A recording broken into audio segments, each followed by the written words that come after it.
सुरुवात अल्लाहच्या नावाने जो असीम दयाळू आणि कृपाळू आहे। आदाब, मी सय्यद सलमान। बांधवांनो, पवित्र कुराण हा शब्द जर आपण कधी ऐकला किंवा पवित्र कुराण याची प्रतिकृती जर आपल्या डोळ्यासमोर आली तर आपल्या मनामध्ये अनेक शंका निर्माण होतात। ते अशा की पवित्र कुराण म्हणजे मुस्लिम लोक, पवित्र कुराण म्हणजे अरब लोक, पवित्र कुराण म्हणजे एका विशेष समुदायासाठी, अशा अनेक शंका आपल्या मनामध्ये येतात। परंतु बांधवांनो, पवित्र कुराण हा कोणासाठी आलेला आहे, कशासाठी आलेला आहे आणि कोणाकडून आलेला आहे, या गोष्टीबद्दल आपल्या मनामध्ये किंवा आपण कधी स्वतःहून ते वाचलेले नसल्यामुळे अनेक प्रश्न आपल्या मनामध्ये आपण सोडून जातो। बांधवांनो, पवित्र कुराण हा संपूर्ण मानवजातीसाठी आलेला आहे। पवित्र कुराण म्हणजे फक्त एका समुदायासाठी नव्हे किंवा एका भाषेसाठी नव्हे तर सर्वांसाठी आलेला आहे। आता याचा पुरावा काय आहे तर पवित्र कुराणमध्ये आपला तुमचा माझा जो पालन करत आहे अल्लाह परमेश्वर, तो सांगतो की रमजान महिन्यामध्ये कुराणचे अवतरण झालेले आहे।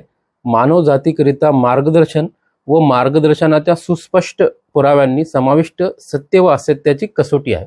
म्हणजे बांधवांनो बघा, पवित्र कुराण हा रमजान महिन्यामध्ये अवतरित झालेला आहे आणि कोणावर अवतरित झालेला आहे तर तुमचे माझे अंतिम प्रेषित पैगंबर मोहम्मद सल्लल्लाहु अलैहि वसल्लम, प्रेषित मोहम्मद सल्लल्लाहु अलैहि वसल्लम यांच्यावर अवतरित झालेला आहे।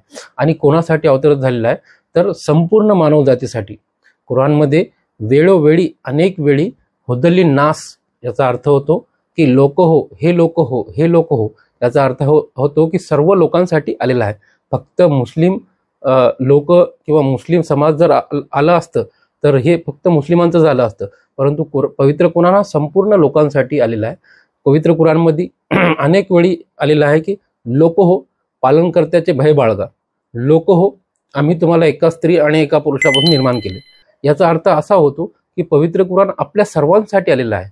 मग तो मनुष्य कोणत्याही खंडामध्ये असू द्या, कोणत्याही जगातल्या कोणत्याही कोपऱ्यामध्ये कुठेही जन्म घेऊ द्या, तो वर्णाने कोणीही असू द्या, भाषेने कोणतीही भाषा ती वापरणार असू द्या, परंतु तो मनुष्य या नात्याने पवित्र कुराण हा त्याच्यासाठी आलेला आहे।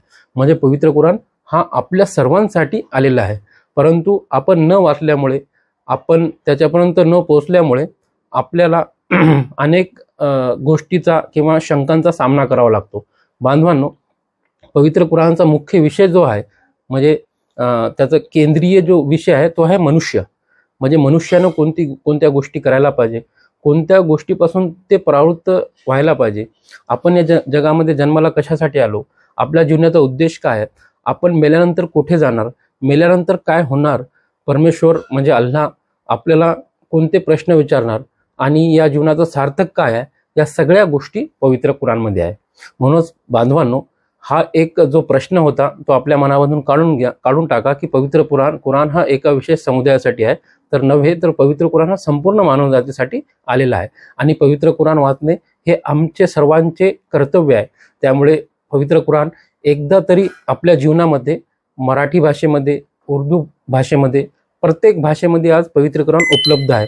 जर तुम्हाला पवित्र कुराण पाहिजे असेल तर आपल्या कोणत्याही मुस्लिम बांधवांना तुम्ही मागू शकता, ते तुम्हाला प्रत्येक भाषेमध्ये उपलब्ध करू शकतात।